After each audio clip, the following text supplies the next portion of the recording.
وجدته؟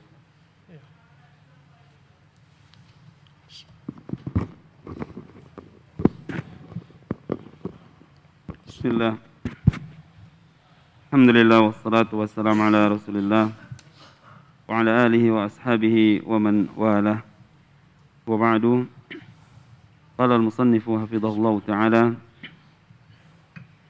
رأيه صلى الله عليه وسلم للغنم.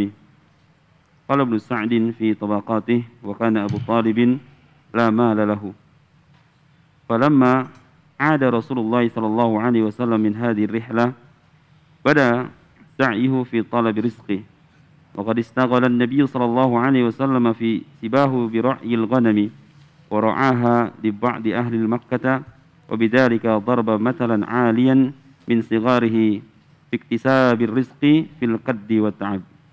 بسم الله والحمد لله والصلاة والسلام على رسول الله لا حول ولا قوة إلا بالله. أما بعد، رب اشرح لي صدري ويسر لي أمري واحلل عقدة من لساني يفقهوا قولي. رب زدني علما وارزقني فهما وعملا متقبلا. اللهم ألهمني رشدي وقيني شر نفسي.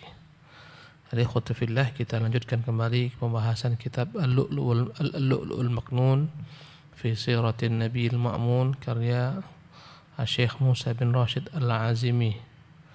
Dan topik kita melanjutkan pembahasan yang telah lampau berkaitan dengan bagaimana kehidupan Nabi ketika kecilnya sallallahu alaihi wasallam. Berkata pengarang kitab kita Syekh Rashid, ra'yuhu sallallahu alaihi wasallam, Nabi yang mulia sallallahu alaihi wasallam mengembalakan kambing. Ibnu Sa'ad dalam kitab Tabaqatnya berkata, dan adalah Abu Talib seseorang yang tidak memiliki harta. Jadi Nabi yang mulia sallallahu alaihi wasallam diasuh oleh pamannya Abu Talib atas wasiat kakeknya Abdul Muttalib, dan Abu Talib bukanlah orang kaya, tak memiliki harta yang banyak. Ya. Kata beliau, falamma 'ada Rasulullah sallallahu alaihi wasallam min hadhihi rihlah, tatkala Rasulullah kembali daripada perjalanan ke negeri Syam membantu pamannya ketika berusia 12 tahun untuk berniaga. Tatkala pulang dari perjalanan ini, maka beliau sallallahu alaihi wasallam mulailah mencari rezeki. Maka ketika mudanya Nabi yang mulia sallallahu alaihi wasallam telah menjadi seorang pengembala kambing. Dia mengembalakan kambing milik sebagian penduduk Makkah. Jadi bukan kambingnya sendiri, dia diupah mengembalakan kambing sebagian penduduk Makkah. Dan ini menunjukkan perumpamaan yang beliau contohkan kepada umat sejak kecil. Beliau SAW telah berusaha mencari rezeki dengan susah payah, dengan jerih payahnya. Ya. Jadi tak ada dalam kehidupan Nabi yang mulia SAW itu ya sebagaimana yang biasa pada anak-anak manja, tidak.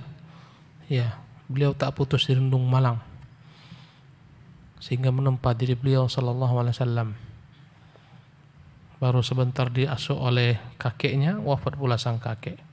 Diasuh oleh pamannya miskin. Terpaksa membantu pamannya, beliau ikut berdagang. Sebagaimana kita sebutkan kemarin, jumpa Bahiro disuruh pulang. Pulanglah Nabi SAW. Setelah itu beliau pun membantu pamannya untuk mengembalakan kambing-kambing milik salah seorang penduduk Makkah. Berkata Ahmad Syauqi rahimahullah, kana Rasulullah fi syababihi la yada'u rizqa wa tarqababi. Adalah Nabi ketika masa mudanya tak pernah meninggalkan mencari rezeki dan mengetuk pintu-pintu rezeki. Demikian juga nabi-nabi sebelum beliau. Semuanya para nabi-nabi berusaha mencari rezeki sebagaimana Rasulullah sallallahu alaihi wasallam. Ayyu rasulin aw nabiyyin qablahu lam yatlub rizqa wa yabghi subulah. Rasul manakah sebelumnya yang tak pernah mencari rezeki? Ya, mencari jalan-jalan mendapatkan rezeki. Musa al-Kalim mustu'jir isti'jarah. Musa diupah oleh mertuanya mengembalakan kambing mertuanya selama 10 tahun. Wa kana Isa fi sibah najjar, dan adalah Isa ketika kecil, ketika mudanya bekerja sebagai tukang kayu. Tapi tak benar ya Isa sebagai tukang kayu. Tukang kayu adalah Nabi Zakaria. Berkata Rasulullah, kana Zakaria najjara, adalah Zakaria seorang tukang kayu. Adapun Isa tidak. Naam. Ahsanallahu ilaikum. Rawal Imam al-Bukhari fi sahihi an Nabi Hurairah radhiyallahu anhu qala anna an-nabiy sallallahu alaihi wasallam qala ma ba'atha Allahu nabiyyan illa ra'al ghanama. Faqala ashabuhu wa anta? Faqala na'am. Kuntu ar'aha ala qarariyut li ahli Makkah. Rawal Imam al-Bukhari dalam sahihnya meriwayatkan dari Abu Hurairah. Dia berkata bahwa Nabi SAW pernah bersabda, tidaklah ada seorang pun Nabi yang diutus kecuali pernah mengembalakan kambing. Berkata sahabat-sahabatnya, bagaimana dengan engkau sendiri?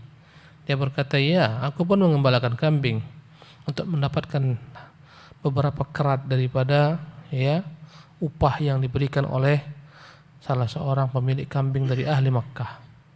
Nah, وروى الإمام البخاري في الأدب المفرد والطيالسي في مسنده بسند صحيح عن عبدة بن حزن رضي الله عنه قال قال رسول الله صلى الله عليه وسلم بعث موسى وهو راعي غنم وبعث داود وهو راعي غنم وبعث داود وهو راعي غنم وبعثت أنا وأنا أرعى غنما لأهلي بأجيادة.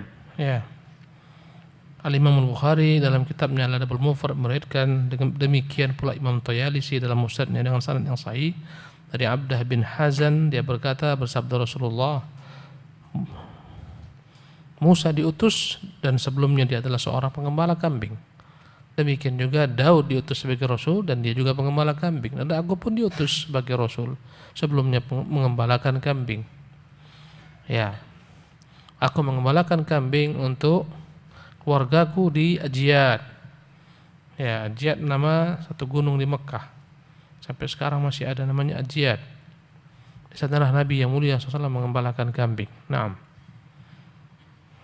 Al-hikmatu fi ra'yil anbiya'i alaihimus salamu lil ghanami. Qala al-ulama'u al-hikmatu fi ilhamil anbiya'a min ra'yil ghanami qabla an-nubuwwati umurun minha. Awalan annahu yahsulu lahum التمرن برأيها على ما يكفلونه من القيام بأمر أمتهم. Kenapa Nabi SAW mengembala kambing? Apa hikmahnya? Berkata para ulama, hikmah kenapa Allah ilhamkan para nabi mengembalakan kambing sebelum diangkat sebagai nabi, ada beberapa hikmah yang bisa dikedepankan. Yang pertama, dengan itulah mereka belajar untuk mengembalakan umat di masa akan datang. Belajar untuk bertanggung jawab, ya, mengerjakan tugas-tugasnya. Sebelum menjadi pengembala manusia, menjadi pengembala kambing. Kambing adalah hewan yang begitu lemahnya, yang membutuhkan kesabaran, tidak sebagaimana unta yang kuat-kuat. Kambing yang paling lemah, yang paling sulit untuk menyatukannya, berserakan ke sana kemari. Ya. Maka demikianlah karakter manusia. Manusia itu lemah tapi sok kuat. Manusia mudah berpecah belah, berserakan, bercerai-berai. Maka untuk melatih Rasulullah SAW sebagai Nabi kelak, Rasulullah telah berlatih bagaimana mengembalakan kambing, mengasuh kambing-kambing, mencarikan untuk mereka tempat yang baik, ya, mengembalakan mereka, memberikan makanan yang terbaik, agar mereka terbiasa kelak memikul tanggung jawab untuk mengarahkan umat sebagaimana mereka telah terbiasa mengarahkan kambing-kambing. Ya, begitu dekatnya kalau diperhatikan antara sifat manusia yang suka bercerai-berai dan mereka lemah, ya, tak tahu kemaslahatan dirinya, dengan sikap kambing. Saya tak menyamakan manusia dengan kambing, tapi ada hal-hal yang sama. Lain dengan unta. Karena itulah pengembala kambing tak sama dengan pengembala unta. Pengembala kambing lemah, lembut hatinya, yang mudah terenyuh. Karena itulah Nabi memuji orang-orang Yaman karena mereka pengembala kambing. Ya. Kata Nabi, al-hikmatu yamaniyah, orang-orang Yaman, maksudnya yang pada masa Nabi, dipenuhi dengan hikmah karena mereka terbiasa mengembalakan kambing. Adapun pengembala unta karakternya keras, ya sebagaimana yang mereka gembalakan unta yang begitu sulit untuk ditundukkan. Naam. ثانيا أن في مخالطتها ما يحصل لهم الحلم والشفقة لأنهم إذا صبروا على رأيها وجمعها بعد تفرقها في المرعى ونقلها من مسرح إلى مسرح ودفع عدوها من سبع وغيره كالسارق وعالم اختلاف طباعها وسدة تفرقها مع ضعفها واحتياجها إلى المعاهدات ألفوا من ذلك الصبر على الأمة. Yang kedua, ya, mengembalakan kambing akan membuat karakter pengembalanya dipenuhi dengan kelembutan dan kasih sayang. Karena mereka terkala mampu sabar menghadapi gembalaan mereka kambing-kambing, mengumpulkan kambing-kambing yang begitu mudahnya bercerai-berai ketika ya digembalakan, upaya untuk memindahkan kawanan kambing ini satu tempat ke tempat lainnya yang begitu sulit, upaya seorang pengembala menjauhkan daripada kambing-kambing ini musuh-musuhnya berupa binatang-binatang buas, pencuri dan semacamnya. Dia akan terbiasa menghadapi tabiat manusia kelak yang tadi saya katakan mirip dengan tabiat kambing. Ya, begitu gampangnya kambing ini bercerai-berai, padahal dia lemah. Kambing ini begitu butuh agar sang pengembala terus-menerus mengayominya, tak henti-henti. Ya, membuat pengembala benar-benar harus ekstra sabar dan kelak akan membuahkan sabar terhadap umat. Lihatlah betapa sabarnya Nabi atas umatnya sallallahu alaihi wasallam. Dia dilempari di Taif, dihujani dengan anak batu, hampir terbunuh ketika perang Uhud, ya ditebas di duri-duri. Ketika sholat diletakkan atas punggung beliau kotoran ya isi perut unta dan semacamnya. Sabarnya Nabi yang mulia sallallahu alaihi wasallam. Naam.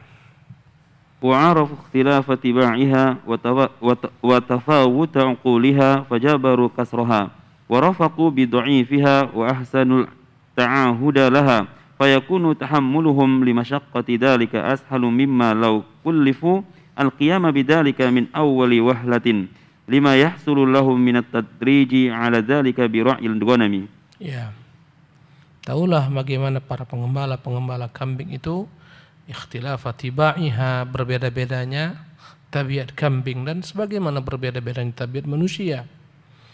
Bertingkat-tingkatnya pemahaman manusia. Maka mereka kelak mampu ya menyelamatkan manusia dengan kasih sayang daripada segala sesuatu yang dapat menghancurkan, merusak manusia, membuat mereka bercerai-berai. Ya, bagaimana pengembala kambing yang terbiasa menghadapi kambing-kambing lemah akan terbiasa pula menghadapi umat yang lemah. Bagaimana dia biasa mengayomi kambing terus-menerus, tak pernah berhenti, terus memperhatikannya, mencarikan makanannya, memindahkannya, begitulah kelak dia terhadap umatnya. Ya. Hal ini semua sebagai latihan. Yang tentunya kalaulah beliau tak pernah terlatih hal-hal semacam ini, berat untuk mengembalakan umat ini. Ya, mengajaknya, mengarahkannya berat. Karena itulah latihan pertama sebelum mengembalakan manusia, mengatur mereka, mengarahkan mereka, mengumpulkan mereka, latihannya adalah mengembalakan kambing. Naam. Thalithan qussatil ghanam bidzalik likauniha ad'afa min ghairiha wa li'anna tafarruqaha aktsaru min tafarruqil ibli wal baqari liimkani daqtil ibli wal baqari birabti dunaha fil 'adatil ma'lufa wa ma'aktsariyati tafarruqiha fahiya asra'ul qiyadan min ghairiha. Adapun kambing dikhususkan dalam hal semacam ini karena kambing adalah makhluk yang paling lemah dibandingkan hewan ternak lain. Karena kambing itu lebih mudah bercerai-berai dibandingkan hewan ternak yang lain seperti unta, sapi. Ya, karena unta, sapi dapat diikat sehingga tak ya berkeliaran kemana-mana, sehingga terbiasa. Adapun kambing sulit. karena banyaknya jumlahnya. Banyak tapi gampang bercerai-berai. Tapi satu hal kelebihan kambing itu lebih mudah untuk disetir dibandingkan yang lain. Kalau membangkang payah, kalau andai kata kerbau membangkang sulit, unta membangkang sulit, kambing tak seperti itu. Nah. Rabi'an anna fihi kasban maddiyan min amalil yad wa afdalul kasbi ma kana min amalil yad. Yang keempat, latihan untuk mencari penghidupan. Ya, dengan susah payah, jerih keringat, dengan hasil daripada kerjaan tangannya sendiri. Sebaik-baik pekerjaan adalah pekerjaan yang diperbuat dengan tangan seseorang. Sejak kecil terlatih untuk bersakit-sakit. Subhanallah. Beginilah generasi terdahulu. Bapak-bapak kita, kakek-kakek kita terbiasa dengan berbagai macam pekerjaan-kerjaan yang berat. Ya, kita pun demikian. Pindahlah ke generasi anak-anak kita. Sekolah diantar, pulang dijemput, disuapin. Ya, tak tahu, tak peduli dengan orang tuanya dan kerjaan orang tuanya. Ya, berbeda zaman, berbeda gaya. Yang tahunya handphone, yang tahunya sinyal, yang tahunya pulsa, yang tahunya paket. Allahu musta'an.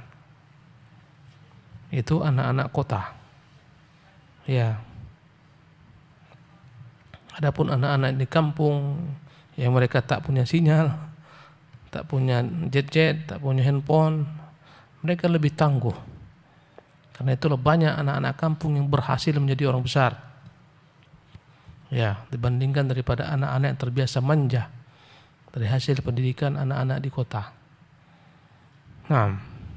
Waqad rawa al-Imam al-Bukhari rahimahullahu taala fi sahihi anil Miqdam bin Ma'di Karib al-Kindi radhiyallahu anhu an Rasulillah sallallahu alaihi wasallam qala ma akala ahadun ta'aman qattu khairan min an ya'kula min amali yadihi wa inna an-nabiyya Allah Dawud alaihi salam kana ya'kulu min amali yadihi. Imam al-Bukhari dalam sahihnya dari Miqdam bin Ma'di Karib al-Kindi menceritakan dari Rasulullah SAW, dia bersabda, tidaklah ada seseorang memakan makanan yang lebih baik daripada makanan yang dihasilkan dengan jerih keringatnya dari hasil tangannya. Sesungguhnya Nabi Allah Daud alaihissalam memakan makanan dari hasil jerih payah tangannya. Daud kerjaannya adalah membuat baju besi yang dia jual. Ya, alaihissalam.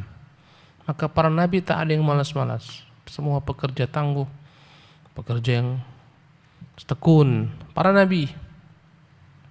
Maka jangan sampai umat Nabi Muhammad hanya pandainya mengemis, meminta-minta. Tak seperti itu Nabi kita mengajarkan. Maka tak benar jika umat Islam mentoleran orang-orang minta-minta, menjadikan minta-minta sebagai profesi. Subur peminta-minta di negeri-negeri kaum muslimin. Padahal tak seperti begitu Nabi mereka. Ya. Kalau anda pergi haji, pergi umrah, ramai yang meminta-minta dari berbagai macam negeri. Ya, meminta-minta. Padahal Nabi tak seperti begitu. Ditoleransi. Orang mensupport, kita mensupport, diberi. Berapa banyak meminta-minta yang lebih banyak gajinya, income-nya, pemasukannya daripada orang bekerja dengan setengah mati, jadi payah. Ya. Maka begitulah para nabi. Begitulah kaum muslimin, begitulah para ulama. Mereka hidup tidak menjadi beban bagi yang lain. Semakin hari saya lihat semakin banyak para peminta-minta. Para pengemis semakin banyak, para pengamen lebih banyak lagi. Allah musta'an. Tak sampai kepada bagi Islam yang benar. Naam. Khamisan wa fi dzikri Nabi sallallahu alaihi wasallam lidzalika ba'da an 'alima kaunuhu akramal khalqi 'ala Allah ma kana min 'azimi tawadhu'i li rabbih wa tasrih bi minnatihi 'alaihi wa 'ala ikhwanihi minal anbiya'i salawatullahi wa salamu 'alaihi wa 'ala sa'iril anbiya'i. Dan Nabi menyebutkan hal ini kepada para sahabat-sahabatnya setelah beliau diangkat sebagai Rasul, menunjukkan tawadhu'nya beliau yang begitu dahsyat, yang begitu tinggi. Ya, menceritakan bagaimana dia dahulu SAW. Tak ada pada Nabi kesombongan sama sekali. Bahkan setelah menjadi Rasul pun tak ada kesombongan. Berjalan bersama sahabat, terkadang membonceng anak-anak sahabat, membonceng Usama, membonceng anak Abdullah bin Ja'far. Ya, tak ada kesombongan sallallahu alaihi wasallam. Kemudian menjelaskan kepada umatnya betapa banyak nikmat yang Allah berikan kepadanya.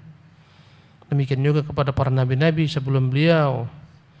Ya, Allah taala alam. Naam. Ahsanallahu ilaikum.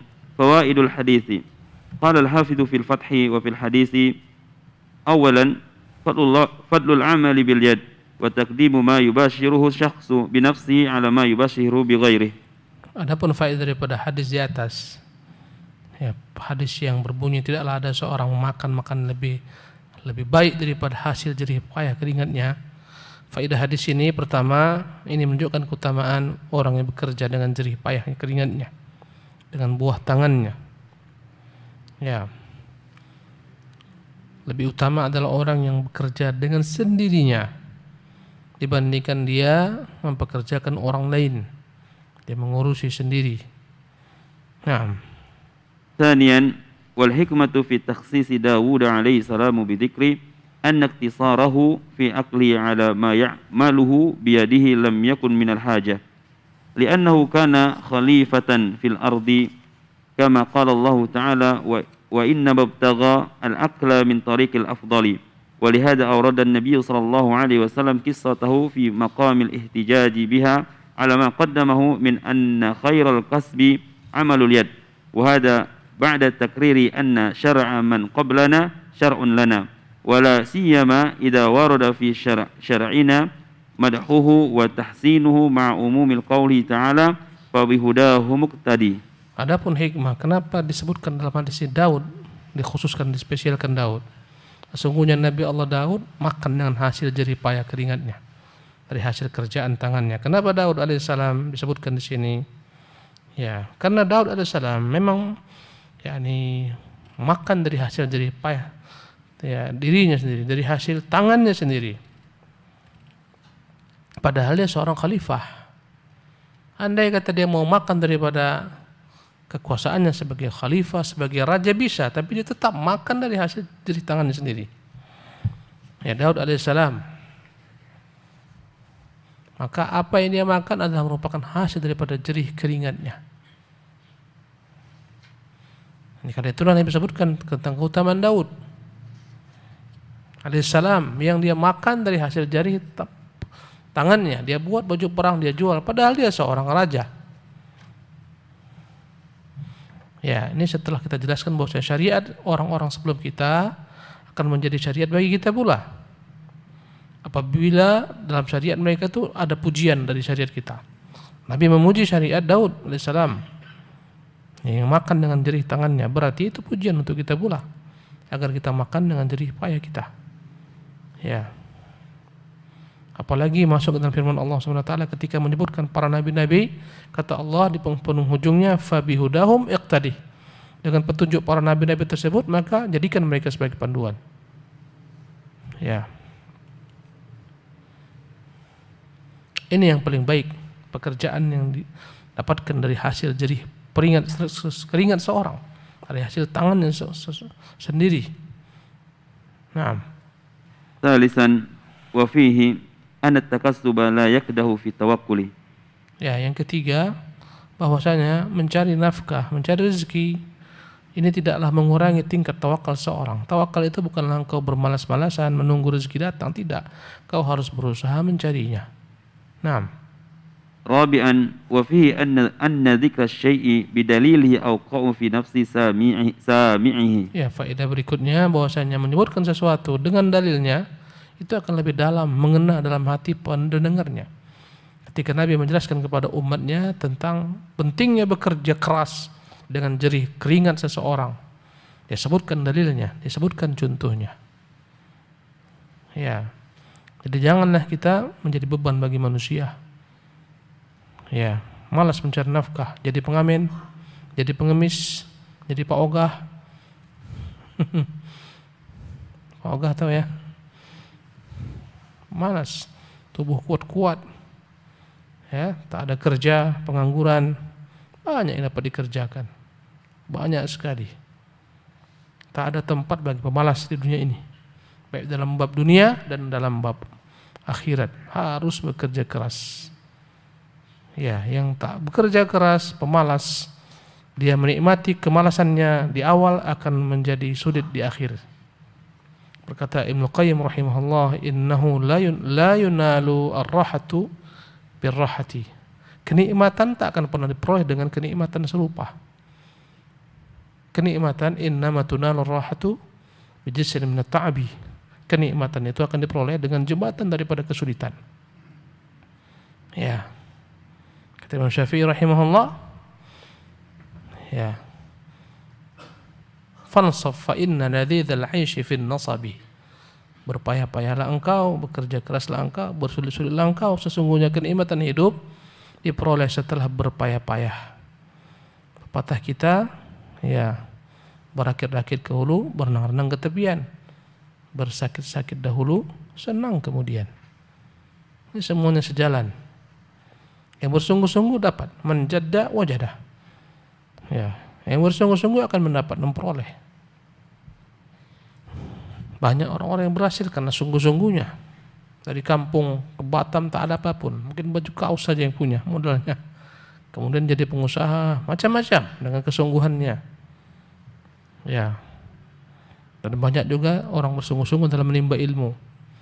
Ya, sejak kecil masuk pesantren, menimba ilmu, belajar. Sehingga akhirnya menjadi orang besar. Semuanya dengan susah payah. Dalam bab akhirat pun demikian, tak mungkin masuk surga dengan berleha-leha. Harus bekerja keras, berpayah-payah. Ya. Yang berleha-leha tak akan mungkin. Yang tak pernah menanam menyemai bagaimana akan meraih hasilnya. Naam. Ahsanallahu ilaikum. Syuhudun Nabi sallallahu alaihi wasallam harb al-fijari. ولما بلغ الرسول صلى الله عليه وسلم 15 سنة وقيل 20 سنة هاجت حرب الفجار وكانت بين قريش ومن معها من كنانة وبين قيس وأحلافها وكان قائد قريش وكنانة حرب ابن أمية وكان ظفر في أول النهار لقيس على قريش وكنانة حتى إذا كان في وسط النهار كان الظفر لقريش وكنانة على قيس وقد شهد رسول الله صلى الله عليه وسلم بعض أيامه وكان ينبل على أمومته أي يجهز لهم النبل يجهز لهم النبل لرمي وقيل يرد عنهم نبل عدوهم. Berikutnya syuhudu an-Nabi SAW harb al-fijar. Nabi SAW menyaksikan peperangan terjadi pada masa beliau remaja. Ini disebut dengan nama Harbul Fijar. Tatkala Nabi SAW berusia 15 tahun, sebagian mengatakan ketika berusia 20 tahun, muncullah peperangan Al-Fijar antara Quraisy dan para sekutunya, seperti suku Kinanah, ya, dan antara musuh mereka Qais dan para sekutu-sekutunya pula. Intinya antara Quraisy dan Qais. Adapun pemimpin Quraisy dalam peperangan tersebut adalah, ya, pemimpin Quraisy dan Kinanah adalah Harb bin Umayyah. Ya. Harbun bin Umayyah. Ini adalah merupakan bapak daripada Abu Sufyan. Abu Sufyan bin Harb bin Umayyah. Bapaknya Abu Sufyan memimpin peperangan ini. Dan kemenangan di awalnya berada pada Qais, musuhnya Quraisy, dan para sekutu-sekutunya. Tapi ketika telah meninggi siang hari, berubahlah keadaan, Quraisy yang menang, mengalahkan, ya, Quraisy yang menang mengalahkan Qais. Dan Nabi SAW ikut menyaksikan peperangan tersebut dalam beberapa harinya. Bahkan beliau SAW mengambilkan anak-anak panah untuk paman-pamannya. Ya. Ada yang mengatakan beliau SAW ya berusaha untuk menjauhkan paman-pamannya daripada serangan ya senjata musuh-musuhnya. Ini ketika dia berusia 15 tahun. Nah, شهود النبي صلى الله عليه وسلم حلف الفضول. قال الإمام السهيلي كان حلف الفضول أكرم حلف سمع به وأشرفه في العرب. Ya, adapun tadi sebelumnya yang saya terluput, peperangan Fijar ini peperangan terjadi di bulan haram yang diharamkan berperang. Ya, tapi pihak Qais mereka yang melanggar. Ya, mereka perangi Quraisy pada bulan-bulan haram yang tak boleh berperang. Nah, berikutnya syuhud Nabi SAW hilful fudul. Nabi juga pernah menyaksikan ya sumpah yang disebut dengan nama hilful fudul. Ya. Berkata Imam Suhaili adalah hilful fudul, perjanjian, kesepakatan ya antara Quraisy. Akrama hilfin sumi'a bih adalah merupakan perjanjian yang paling mulia yang pernah didengar dalam sejarah mereka. Wa asyraf fil Arab, dan inilah perjanjian yang paling ya terkenal dengan kemuliaan di bangsa Arab. Apa itu perjanjiannya? Nanti kita akan bahas. Nah. وكان هذا الحلف في ذي القعدة في شهر حرام بعد حرب الفجار بشهر وقيل ب4 أشهر. Ya, jadi perjanjian Al-Fudul ini terjadi pada bulan Dzulqa'dah. Ya, pada bulan yang Allah haramkan. Ya, setelah peperangan Al-Fijar yang tadi kita sebutkan. Dan ada yang mengatakan sebelum 1 bulan sebelum peperangan Fijar atau 4 bulan sebelumnya. Nah. وسبب هذا الحلف أن رجلا من زبيد باليمن قدم مكة ببضاعة فاشتراها منه العاص ابن وائل وأبى أن يعطيه حقه فاستدعى عليه الزبيدي الأحلاف عبد الداري ومخزوما وجمحا وسهما وعدي بن كعب فأبوا أن يعينوه على العاص بن وائل وانتهروه. Ya, sebab perjanjian Al-Fudul ini, sumpah Fudul ini, ada seorang laki-laki dari Zubaid dari negeri Yaman. Ya, datang ke Mekah menjual perdagangannya yang dia miliki, dibeli oleh salah seorang penduduk Mekah bernama Al-As bin Wa'il. Barang diambil tak mau dibayar. Ya. Maka Zubaidi ini melaporkan kepada orang-orang di sana, sekutu-sekutu kaumnya. Abduddar, Makhzum, Jumah, Saham, Adi bin Ka'ab. Semuanya enggan menolongnya dari kezaliman ini. Bahkan mereka membentaknya. Nah. فلما رأى الزبيدي الشر صعد على جبل أبي قبيس عند طلوع الشمس وقريش عند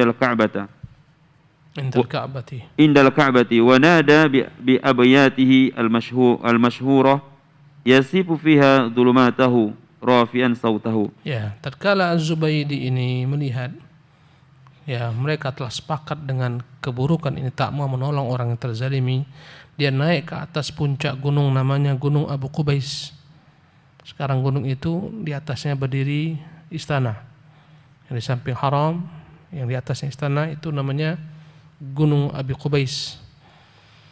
Ya, tentunya kita tahu Abu Qubais ini langsung berhadapan dengan Ka'bah. Naiklah dia ke atas puncak Abu Qubais ketika matahari telah terbit. Ketika orang-orang Quraisy sedang di Ka'bah, maka dia menyuruh dengan bait-bait syair, menyebutkan bagaimana dia terzalimi dengan mengangkat suara setinggi-tingginya. Ya ala Fihrin limadhlumin bid'atu, wahai keluarga Fihr, lihatlah orang yang dizalimi barangnya, harta perniagaannya tak dibayar. Bibatni Makkah tana'id dari wan nafar, dia berada di tengah-tengah kota Makkah sementara kampung halamannya jauh dan dia tak punya orang-orang yang bisa membelanya. Wa muhrimun ash'athun lam yaqdi umratahu, dalam keadaan dia berihram, bahkan dia belum menyelesaikan umrahnya. Ya lar rijali wa bainal hijri wal hajar, lihatlah bagaimana dia, lihatlah bagaimana saya, wahai para laki-laki, berada di antara Hijr Ismail dan Hajar Aswad. Ya. Innal harama liman tammat karamatuhu wala harama li thawbil fajiril ghadri. Ya, sesungguhnya tanah haram ini akan berlaku, menghormatinya, memuliakannya bagi orang yang tahu kemuliaannya. Tapi tak ada penghormatan terhadap tempat yang Allah haramkan ini bagi thawbil fajiri, bagi orang-orang yang zalim, al-ghadir, yang menipu, yang culas. Tak ada bagi mereka kehormatan haram. Naam. فقام الزبير بن عبد المطلب عم النبي صلى الله عليه وسلم وقال ما لهذا متروك فاجتمعت بنو هاشم وزهرة وبنو التيم بن مرة في دار عبد الله بن جدعان وتحالفوا بالله ليكونن يدا واحدة مع المظلوم على الظالم حتى يرد عليه حقه فسمت قريش هذا الحلف حلف الفضول وقالوا لقد دخل هؤلاء في فضل من الأمر ثم مشوا إلى العاص بن وائل فانتزعوا منه سلعة الزبيدي فدفعوها إليه. Ya, tatkala dia terzalimi dan dia mengangkat suaranya dari atas puncak gunung, maka ada salah seorang anak daripada Abdul Muttalib yang bernama Az-Zubair bin Abdul Muttalib, pamannya Nabi SAW. Ketika dia mendengar bagaimana Az-Zubair ini dari Yaman dizalimi, dia pun berkata, "Ma li hadza matrukun," tak akan mungkin orang terzalim ini ketinggalkan seperti ini. Maka dia kumpulkan atau berkumpullah Bani Hashim, Bani Taim bin Murrah di rumah Abdullah bin Jad'an. Mereka pun bersumpah akan membela orang yang dizalimi ini. Mereka bersepakat untuk menjadi satu tangan, satu kesatuan, satu kekuatan agar dapat dikembalikan hak orang terzalimi ini. Dan orang-orang Quraisy menamakan sumpah ini dengan nama Hilf al-Fudul. Sumpah al-Fudul artinya kehormatan. Sumpah untuk membela kehormatan orang yang terzalimi. Wa qalu laqad dakhala haula'i fi fadlin min al-amri. Mereka mengatakan bahwa mereka telah masuk dalam keutamaan membela orang terzalimi ini. Kemudian mereka pun berangkat mendatangi Al-As bin Wa'il. Maka mereka dengan paksa menuntut agar dikembalikan barang orang tersebut. Ya. Kemudian begitu saja tanpa dibayar. Naam. Waqila summiya hilfal fuduli lianna awwala man du'iya ilaihi thalathatun kulluhum ismuhul fadlu wa hum al-fadlu bin Fudalah wal fadlu bin Wada'ah wal fadlu bin Harisi. Ada sebagian sejarah mengatakan sebab dinamakan dengan hilful fudul, perjanjian al-fudul, karena yang pertama kali menyuruh untuk kesepakatan membela yang terzalimi ini semuanya bernama Fadl, jamaknya Fudul. Ya, ada yang bernama Fadl bin Fudalah, Al-Fadl bin Wada'ah, Al-Fadl bin Haris, semuanya namanya Fadl, jamaknya Fudul. Karena itu dibilang dengan nama Hilful Fudul. Naam. وقد شهد رسول الله صلى الله عليه وسلم هذا الحلف فقد روى الحميدي عن محمد وعبد الرحمن ابني أبي بكر قال رسول الله صلى الله عليه وسلم لقد شهدت في دار عبد الله بن جدعان حلفا لو دعيت به في الإسلام لأجبت. Ya, maka Nabi menyaksikan sumpah ini, sumpah setia untuk menuntut orang terzalimi ini, hak orang terzalimi. Al-Humaydi meriwayatkan dari Muhammad dan Abdurrahman keduanya adalah putra Abu Bakar Siddiq. Keduanya berkata, bersabda Rasulullah, aku benar-benar telah pernah menyaksikan di rumah Abdullah bin Jad'an sumpah setia, kesepakatan. Ya, sekiranya setelah Islam aku diajak untuk bersumpah membela kezaliman seperti itu, pasti aku akan penuhi. Naam. وروى الإمام أحمد في مسنده وابن حبان في صحيحه بسند صحيح عن عبد الرحمن بن عوف رضي الله عنه قال رسول الله صلى الله عليه وسلم شهدت حلف المطيبين مع أمومتي وأنا غلام فما أحب أن لي حمر النعم وإني أنكثه. Ya.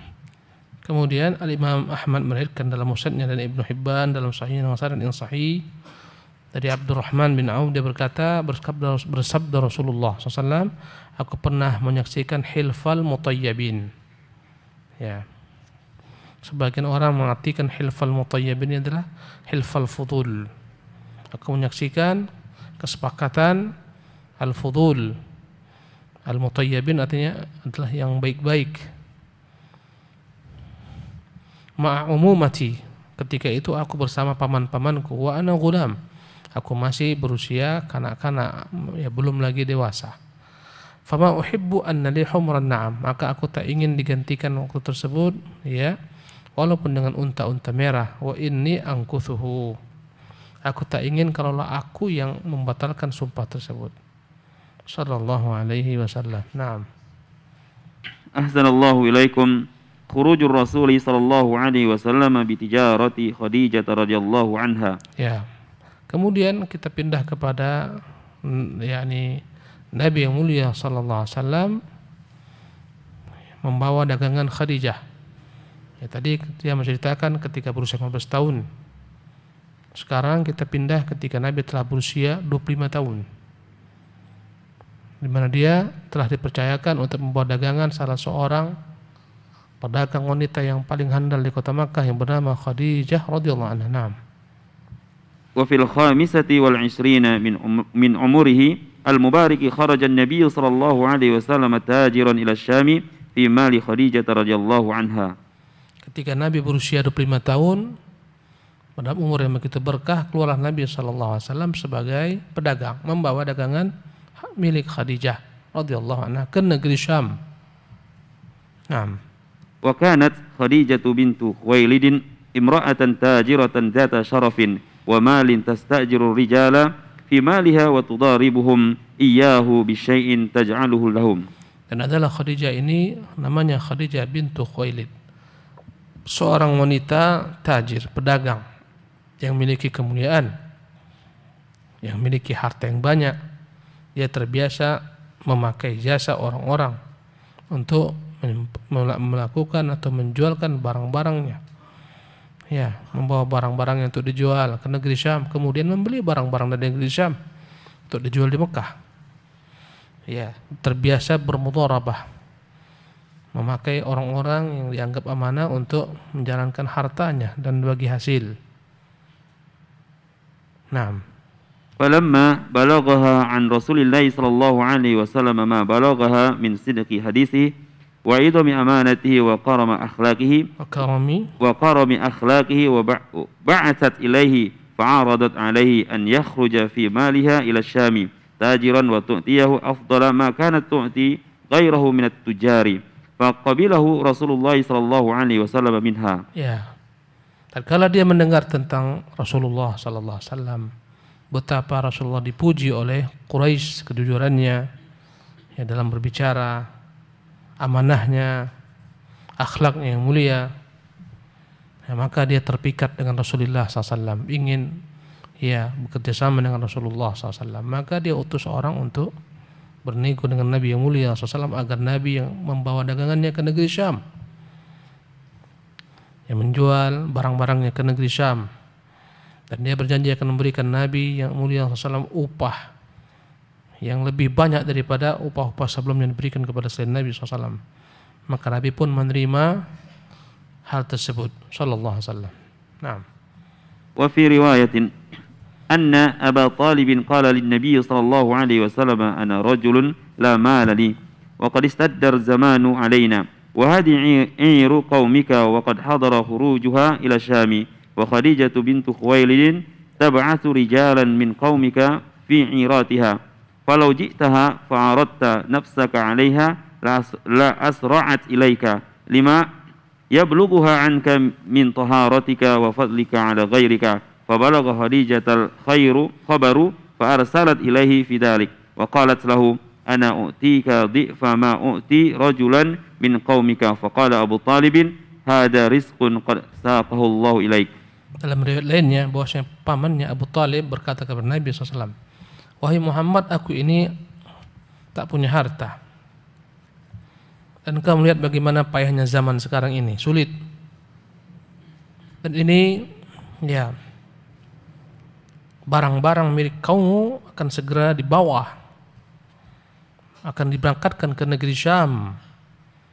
Dan Khadijah bintu Khuwailid itu terbiasa mengutus orang-orang dari kaummu sendiri, ya, untuk mendagangkan barang-barang miliknya. Sekiranya engkau datang kepadanya, engkau tawarkan kepadanya jasamu, niscaya dia akan segera menerimamu. Karena dia mendengar tentangmu, bagaimana kesucianmu, keutamaanmu, ya, dibandingkan dengan laki-laki lain. Maka sampailah ke telinga Khadijah berita ini seketika dia utus utusan menyampaikan hajatnya kepada Rasulullah SAW, dan dia berjanji dan berkata, aku akan memberikan kepadamu 2 kali keuntungan lebih banyak yang kuberikan kepada laki-laki selainmu. Maka berkata Abu Talib, inilah rezeki yang Allah berikan kepada kita melaluimu. Naam. فخرج رسول الله صلى الله عليه وسلم في مالها وخرج معه غلامها ميسرة وجعل أمومته يوصون به أهل العير حتى قدم بصرى من الشام ونزل في ظل شجرة قريبة من صومعة راهب من الرهبان يقال له نسطور فاطلع الراهب إلى ميسرة فقال له من هذا الرجل الذي نزل تحت هذه الشجرة فقال له ميسرة هذا الرجل من قريش من أهل الحرام فقال الراهب ما نزل تحت هذه الشجرة قط إلا النبي ثم قال لميسرة أفي عينيه حمرة قال نعم لا تفارقه فقال هو النبي وهو آخر الأنبياء ثم باع النبي صلى الله عليه وسلم Fakharaja Rasulullah SAW fi maliha. Berangkatlah Rasulullah membawa harta Khadijah. Dan dia keluar ditemani oleh budaknya Khadijah yang bernama Maisarah. Jadi Maisarah itu budak laki-laki. Maisarah itu bukan perempuan, ya. Kita di Indonesia menganggap Maisarah itu perempuan, dia laki-laki. Berangkatlah Maisarah bersama Rasulullah SAW. Ya, dan paman-paman Nabi mengingatkan kepada kafilah tersebut agar mereka menjaga Nabi SAW. Sampailah mereka di tempat bernama Busra di negeri Syam. Ya, turunlah ketika itu Maisarah dan Nabi yang mulia SAW, ya, bernaung di bawah sebuah pohon yang dekat daripada tempat ibadah seorang pendeta yang bernama Nastur. Maka pendeta tersebut melihat kepada Maisarah dan bertanya kepadanya, siapa laki-laki ini yang tadi singgah dan, ya, berada di bawah naungan pohon tersebut? Berkata Maisarah, laki-laki ini adalah seorang dari Quraisy, dari Ahlil Haram. Berkata pendeta, taklah pernah turun, ya, singgah bernaung di bawah pohon ini kecuali seorang Nabi. Kemudian dia berkata kepada Maisarah, apakah pada kedua matanya ada sedikit warna kemerahan? Maka dia berkata, ya. Berkatalah dia, inilah Nabi akhir zaman. Naam. ثم باع النبي صلى الله عليه وسلم سلعته التي خرج بها فوقع بينه وبين رجل ملاحات فقال له احلف باللات والعزى فقال رسول الله صلى الله عليه وسلم ما حلفت بهما قط وإني لأمر فأعرض عنهما فقال الرجل وإني لأمر فأعرض عنهما فقال الرجل القول قولك ثم اشترى رسول الله صلى الله عليه وسلم ما أراد أن يشتري وأقبل قافلا إلى مكة ومعه ميسرة. Maka Nabi yang mulia SAW menjalankan tugasnya, ya, mendagangkan harta milik Khadijah. Kemudian terjadi antara Nabi dengan salah seorang pelanggannya, ya, perselisihan, dan pelanggannya berkata kepada Nabi, bersumpahlah engkau demi nama Al-Lat dan Uzza, nama kedua berhala. Kata Nabi, aku tak pernah bersumpah dengan kedua nama berhala tersebut. Sungguh aku ketika melewati keduanya, aku berpaling tak menoleh kepada keduanya. Berkata laki-laki itu, al-qawlu qawluk, kalau begitu aku ikut dengan apa yang kau katakan. Ya. Kemudian Nabi SAW membeli berbagai macam bentuk, ya, benda-benda yang diperintahkan oleh Khadijah untuk dibeli. Kemudian dia pun kembali ke kota Makkah bersama budak Khadijah bernama Maisarah tadi. Naam.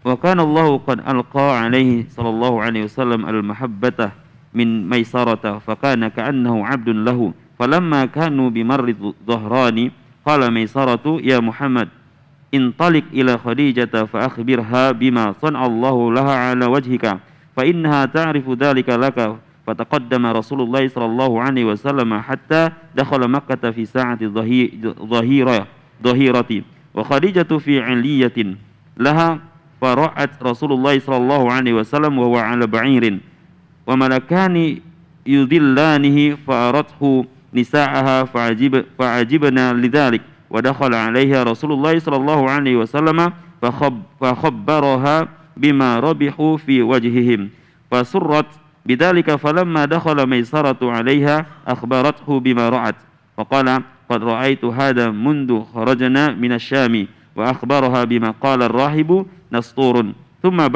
ثم بعد خديجة ما جاء به صلى الله عليه وسلم من تجارة فربحت ضعف ما كانت تربح وأضعفت له ضعف ما كان تؤتي رجلا من قومه. Ya.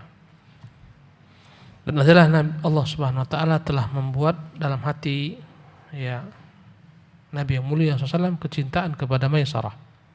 Seolah-olah Maisarah itu bagikan budaknya sendiri. Tatkala mereka tiba di Marru Dhahran, berkatalah Maisarah, "Wahai Muhammad, segeralah bertolak menuju Khadijah. Beritahukan kepadanya apa yang Allah Subhanahu wa taala buat padamu." Ya. Pada wajahmu sesungguhnya dia mengetahui hal demikian. Maka Rasulullah SAW pun maju, masuklah Rasulullah ke kota Makkah ketika ya siang hari dan Khadijah sedang berada di atas rumahnya. Maka dia melihat Rasulullah SAW di atas kendaraannya ada 2 malaikat yang menaungi Rasulullah SAW. Maka dia tunjukkan hal ini kepada wanita-wanita di sana. Ya, dan mereka semua kagum bagaimana Rasulullah dinaungi oleh ya malaikat. Kemudian Rasulullah pun masuk menemui Khadijah dan beritahukan tentang perdagangannya yang telah berhasil dia jualkan semuanya dan pulang membawa apa yang dipesankan oleh Khadijah. Maka betapa senangnya Khadijah. Ya, tatkala Maisarah masuk menemui Khadijah, dia beritahukan apa ya kepada Maisarah apa yang dia lihat.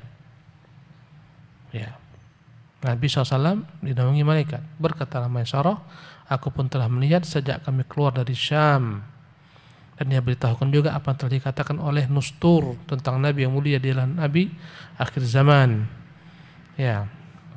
Kemudian Khadijah menjual segala macam barang-barang yang dibeli Nabi dari negeri Syam, dan Khadijah mendapatkan untung yang berlipat ganda.